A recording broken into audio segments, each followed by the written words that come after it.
Welcome back. It is that time of year. More kids heading back to school equipped with books, backpacks, lunches, and increasingly also equipped with artificial intelligence. Yeah, there's new numbers out this morning, and they're showing just how the fast-evolving tech has moved from novelty to fixture in classrooms and homes. Yeah, NBC's Emilie Ikeda is in here with a closer look at all this. Emilie, good morning. Hey, guys, good morning to you. We know a lot of families are having this conversation in their homes right now. 7 in 10 teens now say they're using AI tools for schoolwork, according to a new survey from Common Sense Media. And despite the technology's prevalence, students report they're not getting a lot of guidance around how and when to use it. That's driving more questions and concerns from parents nationwide, including one family we sat down with. When pediatric nurse Amanda Hislop first discovered her son was using artificial intelligence during his homework, I was shocked. William Driegert had been using AI for about a year. He was doing his math, and he pulled out his phone and took a picture. And I was like, what are you doing? And so I was looking at it, and I felt very unsure. Prompting questions around academic integrity and the impact on students' critical thinking. And William is far from alone. Everyone's using AI at my school. Everyone. I don't really know anyone that doesn't use it. According to a new report from Common Sense Media, 7 in 10 teens say they are using AI tools for schoolwork, but how they use it varies. 77% of students who use AI say they lean on it as a support tool for brainstorming ideas and checking their work, while 63% say they use it to get an answer to their schoolwork, some even outright asking AI to get an answer and rewrite it to sound like them. Like, how are you going to call a kid out for cheating and using AI? You used AI. William, heading into 9th grade, now considers that cheating after talking about the benefits and potential pitfalls of AI. Have you changed your usage of AI at all since having conversations with your mom? Yeah, slightly. For a little bit, I would just it would tell me the answer and I would just do it for math problems, but then I started using it to help me and understand.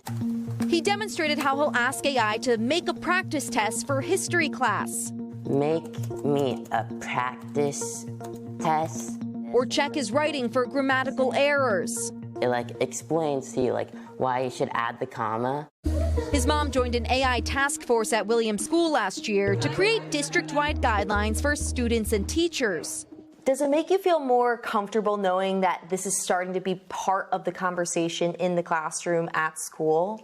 100%. I want to make sure that they use their own brain. And then also, I think the safety piece is a really big component.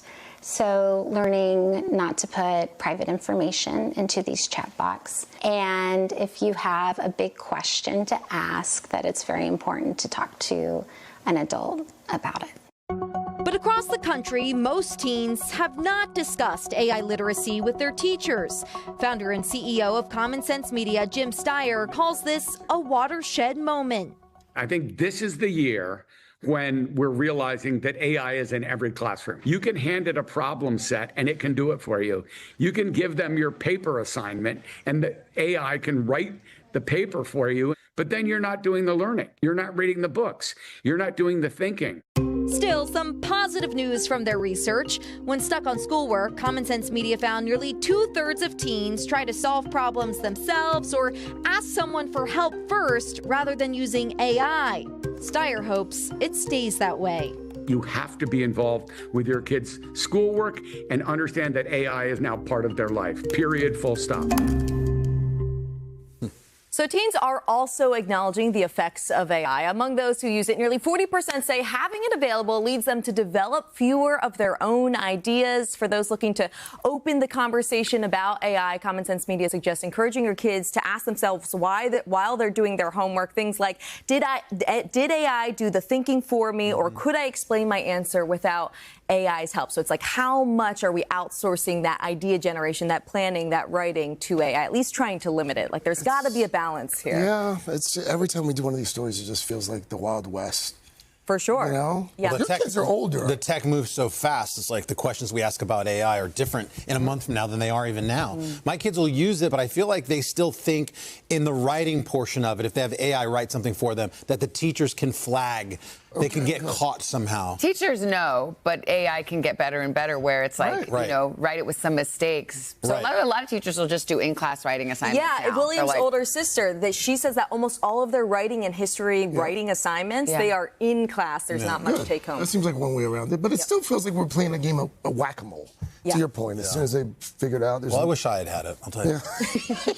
we just had Cliff Notes. I would have used it With our Chevy Impala station wagon and Craig with the Mercury rode around in his LTS. You missed that Being part. the thing. Yeah, no, it was earlier in the show. Thank you very much. Hey, thanks for watching. And don't forget, you can catch the Today Show every morning on NBC or take Today when you're on the go. Just follow the Today podcast on Apple Podcasts, Spotify, or wherever you listen.